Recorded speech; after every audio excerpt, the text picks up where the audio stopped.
नमस्कार मित्रों। इससे पहले वीडियो में हमने संज्ञा पर चर्चा की थी। अब हम इसी टॉपिक को आगे बढ़ाते हैं और आज शुरू करते हैं सर्वनाम।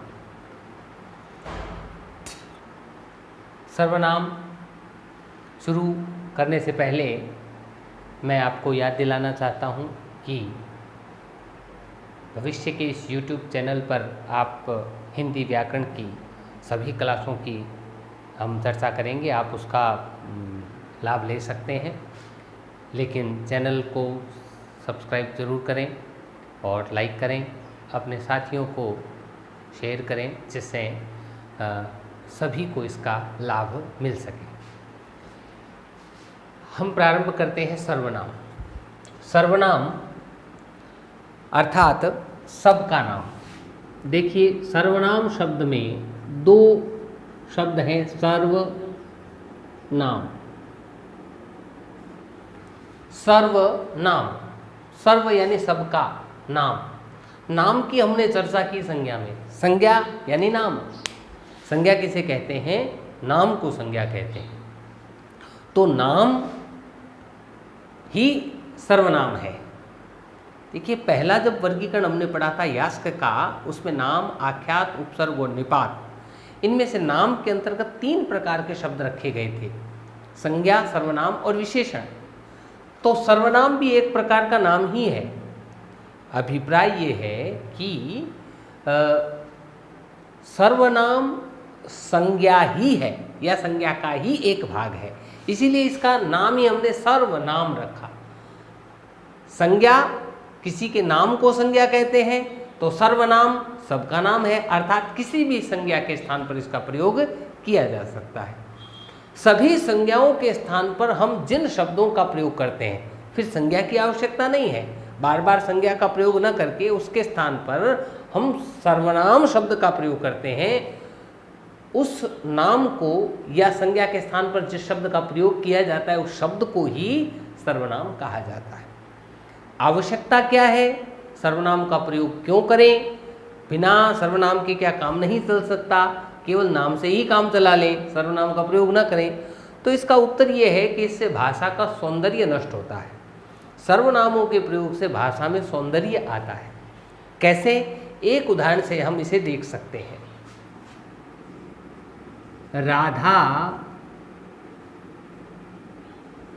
राधा के घर गई।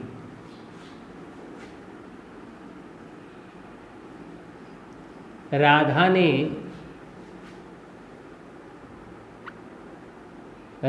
ने बाजार जाने का निश्चय किया।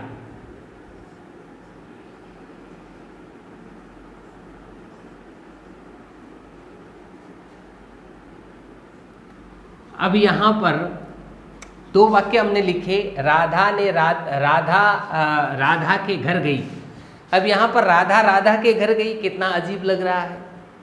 जबकि यहाँ पर एक बार राधा शब्द का प्रयोग करने के बाद यहाँ पर राधा का प्रयोग न करते हुए हमें अपने शब्द का प्रयोग करना था, अपने सर्वनाम का प्रयोग करना था। राधा अपने घर गई, और यहाँ वापस हमने राधा शब्द का प्रयोग किया, जबकि राधा पहले एक बार आ चुका है। तो यहाँ पर राधा के स्थान पर हमें अन्य पुरुषवाचक सर्वनाम का प्रयोग करना था। उसने बाजार जाने का निश्चय किया। उसने बाजार जाने का निश्चय किया। यदि हम इस प्रकार सर्वनामों का प्रयोग नहीं करते तो वाक्य में सौंदर्य का अभाव आ जाता है। बड़ा अटपटा लगता है वाक्य बार बार सर्वनाम का प्रयोग करने पर, है ना। जैसे मोहन सोहन के साथ बाजार गया। मोहन और सोहन ने वहाँ बहुत सारी वस्तुएं देखी। मोहन और सोहन ने वस्तुओं को खरीदने का निश्चय किया। अब कैसा लग रहा है बार बार मोहन और सोहन बोलना, जबकि हम इनके स्थान पर सर्वनामों का प्रयोग कर सकते हैं। मोहन और सोहन मित्र हैं।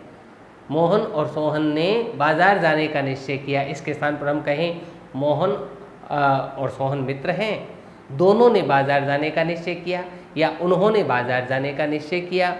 उन्होंने वहाँ जाकर वस्तुएं देखी, उन्होंने उन सबको खरीदा। इस तरह के जब हम सर्वनामों का प्रयोग करते हैं तो भाषा में एक सौंदर्य आ जाता है। जबकि यदि सर्वनाम का प्रयोग न किया जाए, केवल संज्ञा ही संज्ञा का प्रयोग करते रहें तो वाक्य बड़े अटपटे हो जाते हैं। बोलने में ही थोड़ा सा हमें यूँ लगता है कि हम क्या बोल रहे हैं, बार बार उसी नाम का प्रयोग क्यों करते जा रहे हैं। तो इस प्रकार भाषा में सौंदर्य लाने के लिए और बार बार संज्ञा पदों के प्रयोग करने से बचने के लिए हम सर्वनामों का प्रयोग करते हैं। अब बात करते हैं कि सर्वनाम जो है, सर्वनाम की परिभाषा क्या है। सर्वनाम का अर्थ हमने देखा, सबका नाम, सभी संज्ञाओं के स्थान पर हम जिन शब्दों का प्रयोग कर सकते हैं उन शब्दों को ही हम सर्वनाम कहते हैं। ये परिभाषा आपने बार बार सुनी है। बचपन से ही, छोटी क्लासों से ही हमें संज्ञा, सर्वनाम आदि की परिभाषाएं रटाई जाती रही। संज्ञा के स्थान पर काम आने वाले शब्दों को सर्वनाम कहते हैं। लेकिन इस स्तर पर आकर सर्वनाम का प्रयोग और परिभाषा में थोड़ा सा हमें परिवर्तन करना चाहिए। क्या? देखिए, संज्ञा के स्थान पर ही काम आते हैं, इसमें तो कोई परिवर्तन नहीं किया जा सकता। लेकिन एक बात हमें ध्यान रखनी चाहिए सर्वनाम का प्रयोग करते समय कि संज्ञा के साथ संबंधित होकर ही सर्वनाम का प्रयोग किया जाए। बिना संज्ञा के यदि हम सर्वनाम का प्रयोग करते हैं तो हमें पता नहीं चल पाता कि ये सर्वनाम किस संज्ञा के स्थान पर आया है। यद्यपि व्याकरण के पेपर में इस संबंध से कोई लेना देना नहीं होता। व्याकरण के पेपर में ऐसे प्रश्न नहीं पूछे जाते जिसमें सर्वनाम का संबंध पूछा जाए। लेकिन साहित्य के जो पेपर होते हैं उनमें हम देखते हैं कि किसी कविता में, किसी गद्य की, किसी कहानी या निबंध की पंक्ति में आए हुए सर्वनामों को उठा करके प्रश्न कर लिए जाते हैं कि ये सर्वनाम किसके स्थान पर आया है। तो ये जो प्रश्न होते हैं वो वास्तव में संबंध ही पूछ रहे होते हैं। तो सर्वनाम किसे कहते हैं? पूर्वापर संबंध से। सर्वनाम की परिभाषा बता रहा हूँ कि पूर्वापर, पूर्वापर का मतलब है पूर्व और अपर। पूर्वापर संबंध से, पूर्वापर संबंध से संज्ञा के स्थान पर प्रयुक्त होने वाले, संज्ञा के स्थान पर प्रयुक्त शब्द सर्वनाम कहलाते हैं।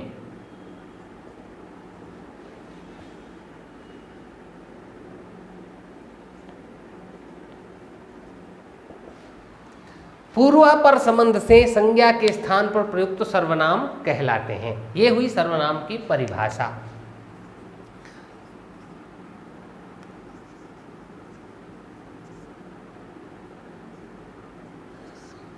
अब इस परिभाषा में समझने वाली बात एक है, वो है पूर्वापर संबंध। संज्ञा के स्थान पर प्रयुक्त होने वाले शब्द सर्वनाम कहलाते हैं। ये तो हम रटते ही आ रहे हैं। संज्ञा का प्रयोग नहीं करेंगे, उसके स्थान पर सर्वनाम का प्रयोग कर देंगे। जैसे राधा अपने घर गई, यहाँ राधा शब्द का प्रयोग न करके हमने अपने का प्रयोग कर दिया। राधा ने, इस संज्ञा शब्द का प्रयोग न करके हमने उसके स्थान पर उसने का प्रयोग किया। उसने बाजार जाने का निश्चय किया, यहाँ ये उसने संज्ञा के स्थान पर आया है, तो ये सर्वनाम है। लेकिन ये पूर्वापर संबंध क्या है? पूर्वापर का अर्थ मैंने बताया, पूर्व और अपर। पूर्व मतलब पहले, अपर मतलब बाद में। बाद में या पहले कहीं भी सर्वनाम का संबंध संज्ञा से होना जरूरी है। इसका अभिप्राय यह है कि एक बार आप संज्ञा से उसका संबंध स्थापित जरूर करें। जैसे यहाँ पर हमने राधा के स्थान पर सर्वनाम नहीं रखा, हमने राधा के, जो बाद में संज्ञा दोबारा आई है, उसके स्थान पर सर्वनाम रखा है। राधा अपने घर गई, ऐसा कहा, ऐसा नहीं कहा वह अपने घर गई। ऐसा कहने से, केवल वह कहने से हमें पता नहीं चलेगा कि वह कौन। इसलिए जरूरी है कि संज्ञा के साथ एक बार सर्वनाम का संबंध स्थापित कर दिया जाए, बाद में चाहे उसके लिए सर्वनामों का हम प्रयोग करते रहें। एक बार एक राजा था, वह वन में शिकार खेलने गया। अब देखिए, एक बार एक राजा था, यह कहने से राजा संज्ञा का हमने एक बार प्रयोग कर दिया। अब राजा के स्थान पर हमने दूसरे वाक्य में वह का प्रयोग कर दिया, वह वन में शिकार खेलने गया। वहाँ उसने एक हिरण को देखा। अब हमने राजा के स्थान पर उसने का प्रयोग कर दिया। अब चाहे हम बार बार राजा के स्थान पर, राजा संज्ञा के स्थान पर सर्वनाम का प्रयोग करते रहें, लेकिन हमें एक बार उसका संबंध, उन सर्वनामों का संबंध संज्ञा से स्थापित करना पड़ेगा, जिससे कि ये पता चल जाए कि ये सर्वनाम किस संज्ञा के स्थान पर आया है। ऐसा व्याकरण के पेपर में कहीं नहीं पूछा जाएगा कि किससे संबंधित है। हाँ, साहित्य के पेपर में ज़रूर पूछा जा सकता है कि वह वन में शिकार खेलने गया, ये वह किसके लिए आया है, कौन गया, राजा। ये साहित्य का विषय है, इसलिए हम इस पर यहाँ ज़्यादा चर्चा नहीं करेंगे। चलिए, तो पूर्वापर संबंध का मतलब है कि पहले या बाद में कहीं ना कहीं सर्वनाम का संबंध संज्ञा से होना चाहिए, तभी वो सर्वनाम जो है वो संज्ञा का पता बताएगा कि ये सर्वनाम किसके स्थान पर आया है, अन्यथा इसका पता नहीं चलेगा। चलिए, तो ये हुई परिभाषा, सर्वनाम किसे कहते हैं। अब बात करते हैं सर्वनामों की संख्या कितनी है। देखिए, संज्ञाएं अनंत हैं।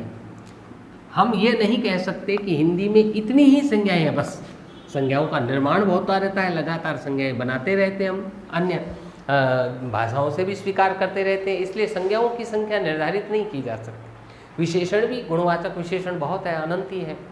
तो विशेषण भी बहुत सारे हैं, संज्ञाएं भी बहुत सारी हैं, क्रियाएं भी बहुत सारी हैं, लेकिन सर्वनाम बहुत सारे नहीं हैं।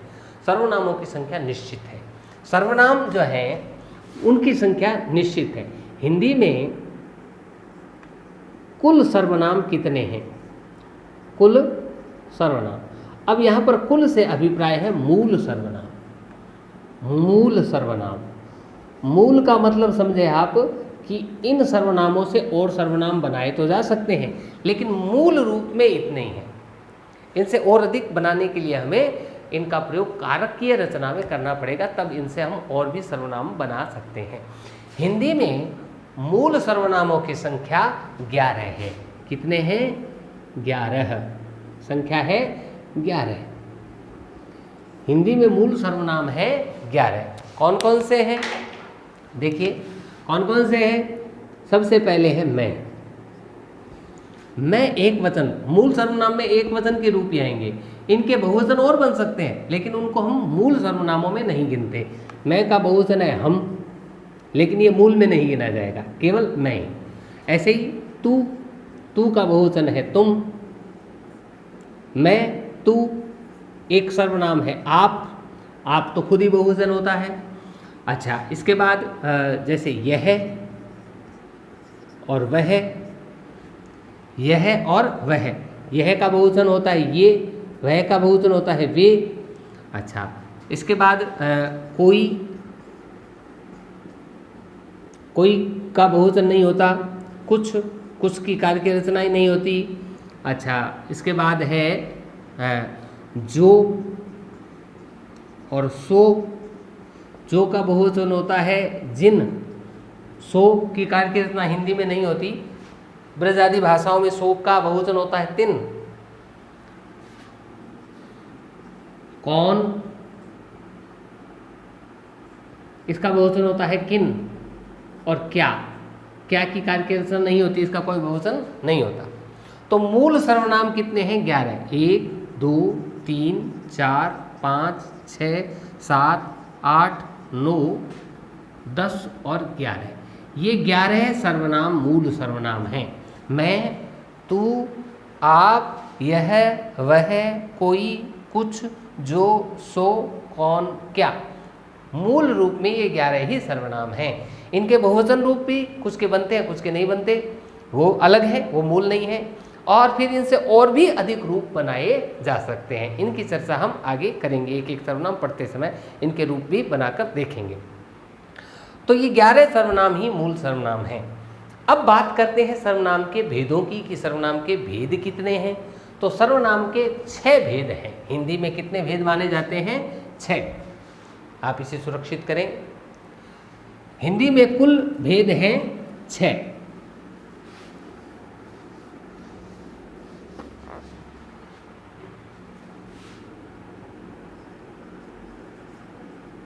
सर्वनाम के भेद, सर्वनाम के भेद, सर्वनाम के भेद कितने हैं? 6 भेद हैं।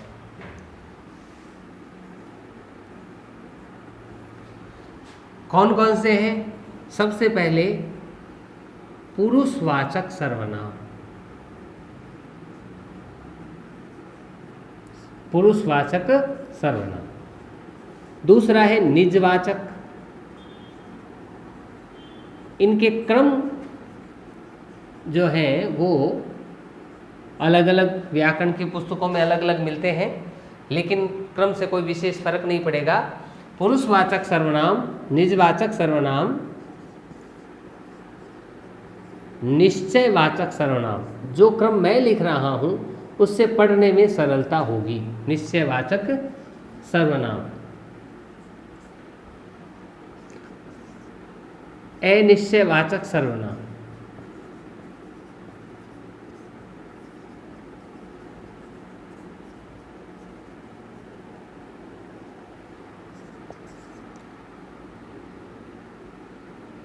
निश्चयवाचक, अनिश्चयवाचक और संबंधवाचक,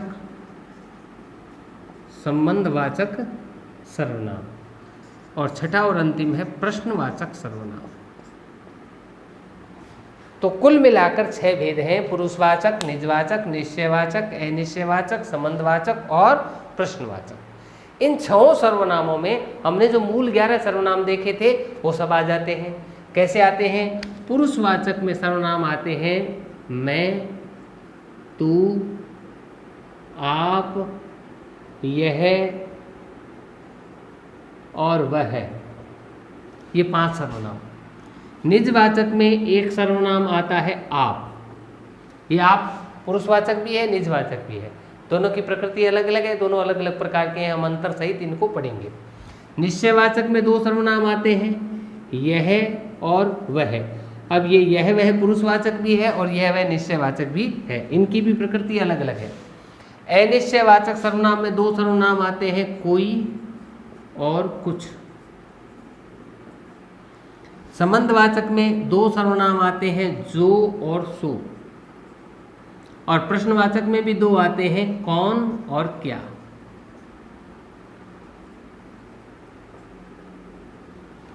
तो ये 11 सर्वनाम जो हैं वो इस प्रकार 6 भेदों में बटे हुए हैं। मूल सर्वनाम है 11, ये 6 भेदों में इस प्रकार बटे हुए हैं। तो कुल मिलाकर हमने बात की कि सर्वनाम किसे कहते हैं, सर्वनामों की संख्या कितनी है और सर्वनाम के भेद कितने हैं। तो सर्वनाम के भेद हमने देखे, 6 भेद हैं सर्वनाम के। इन 6 भेदों में से पहला भेद है पुरुषवाचक सर्वनाम। इसकी चर्चा हम अगले वीडियो में करेंगे। आप इसे सुरक्षित कीजिए, स्क्रीनशॉट लीजिए इसका। लेकिन एक मेरी जो रिक्वेस्ट मैंने की थी उस पर ध्यान कीजिए थोड़ा सा, कि इस चैनल को सब्सक्राइब जरूर करें। धन्यवाद।